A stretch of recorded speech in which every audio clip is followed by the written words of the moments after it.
You ever work at a fast food restaurant in high school? If you haven't, let me paint you a picture. It's like being thrust into a high-speed blender of grease, teenage angst, and the occasional existential crisis, all while wearing a polyester uniform that's 2 sizes too small. I remember the first day I walked in, the smell of fried everything hitting me like a wall. You know that smell, right?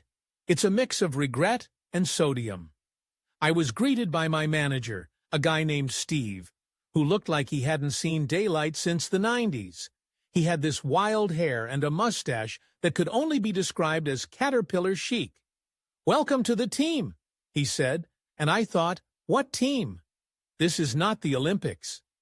My first task was to learn the menu, which felt like trying to memorize the entire works of Shakespeare. If Shakespeare had written about burgers and fries instead of tragic love stories. I mean, how many ways can you say double cheeseburger? But there I was, standing at the counter, trying to look enthusiastic while internally panicking over whether I'd remember how to ring up a combo meal.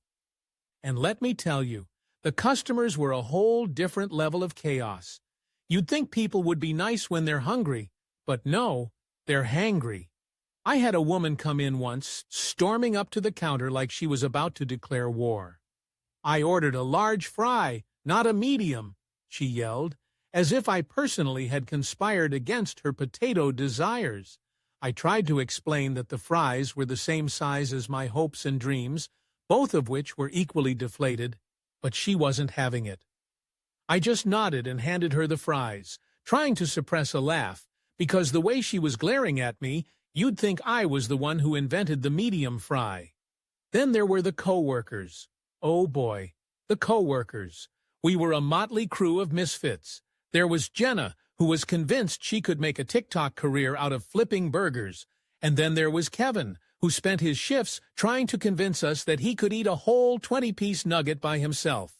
Spoiler alert, he could, and he did. It was like watching a train wreck in slow motion. You knew it was bad for him, but you couldn't look away. And the drive-thru. The drive-thru was its own universe.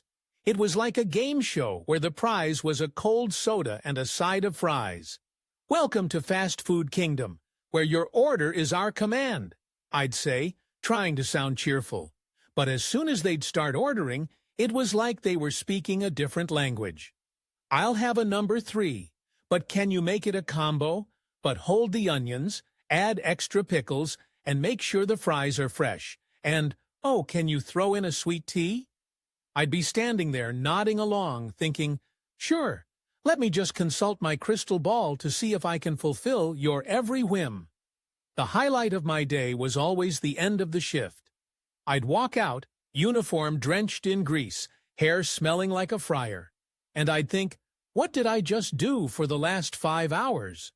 It was like a bizarre rite of passage.